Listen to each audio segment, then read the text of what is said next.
It's day 5 of our stretching tips, so the last day in our series this week, and today is all about arms. So when we're thinking arms, most people have the traditional triceps and deltoid, and bringing in maybe some traps because of the upper shoulders.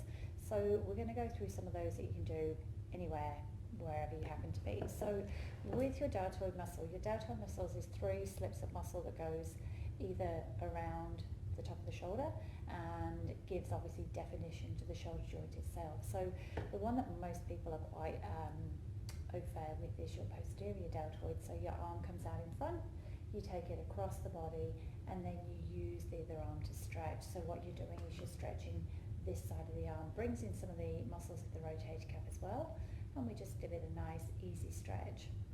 To add on to those, take the hand and then just stretch into underneath the arms, which brings in your lats. If you want to take that into a side bend, you can then bring in some of your obliques and also some of your lower back muscle attachments. And if you bring that forward into the diagonal, it then also brings in some of your long back muscles as well. So if we take it to the opposite side, we go an arm in front, take the arm across the body, take it into a stretch. Be careful that your arm's not too high, because then you tend to use the trap, so you just want it just slightly below shoulder level. Change your arm grip and take that into a reach, so you're coming down to get some of your triceps involved as well. And then if you take that into a side lean and take that into a slight turn and a curl with the body. And then obviously we have your traditional shoulder rolls, forwards and back, all one at a time. Again, you can go forwards and back with the chest, so you can take the chest forwards and open the chest out. The main thing that you need to sort of be aware of is that if you are doing any of the shoulder stuff, that you then relax the shoulders back to their resting position. You don't let them stay nice and high. In terms of triceps muscles, the triceps are sort of the flabby bits we tend to not like underneath arms. You can do the stretch for those by putting the hand on the head and then pushing that arm back. So if you're not that mobile, that might be enough for you. If you're more mobile, you might choose to put the arm at the base of your neck and then stretch back. And then obviously for those who are really quite mobile, they'll be able to get their arms quite a lot higher. You need to be careful that when you're pushing, that you're not then cheating and arching from the spine. You want to keep the rib cage down and the movement is from the arm. So if I swap arms here, if I have a really tight arm, which I tend to have, mine are going to be here, so I'm aiming to get them a little bit further back without hinging from the rib cage. I want the arm to move. One of the easiest ways to get, I just nip and get a strap. One of the easiest ways to get more shoulder mobility, if you happen to be out, is if you've got a strap, or if you're drying yourself with a towel, you just flick the towel over and you use the towel to get you more range. So if I go this way on, I'm using the pull of the towel to get me more stretch in that arm above. You might see some people holding a towel or a strap in front, and the idea is they come up as high as they can. If they are quite mobile, they'll be able to come up and around to get a little bit of a pec stretch, and then up and around and forwards.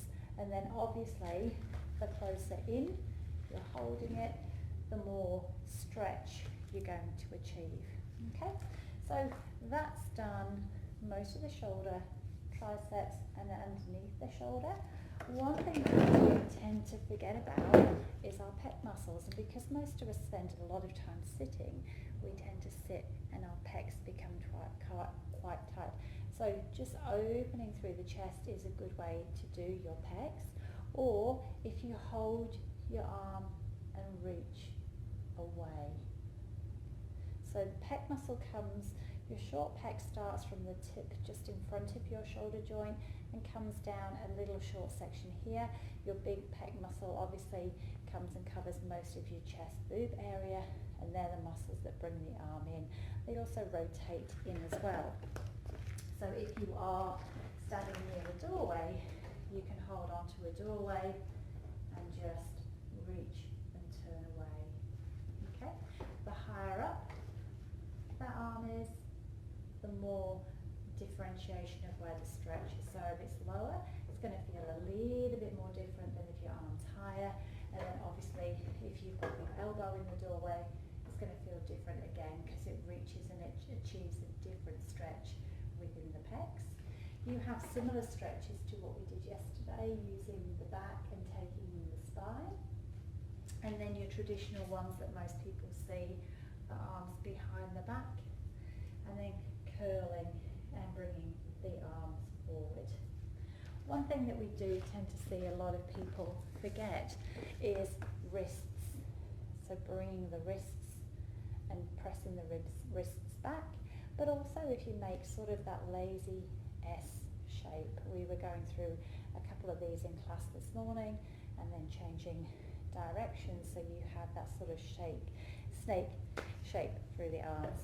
So when you are doing your stretches, probably a lot of time we tend to do quite dynamic stretches where we're stretching one thing, like when we're doing mermaids, but it's also bringing in the arm there, and if we stretch and point, and obviously if we're doing that with a hamstring stretch, you're killing 2 or 3 birds with one stone. So if you have got the chance, especially if you are at the computers, just give your arms, hands and wrists a little bit of a stretch, leaning forwards and moving around to help you. Hope you enjoyed those. Take care.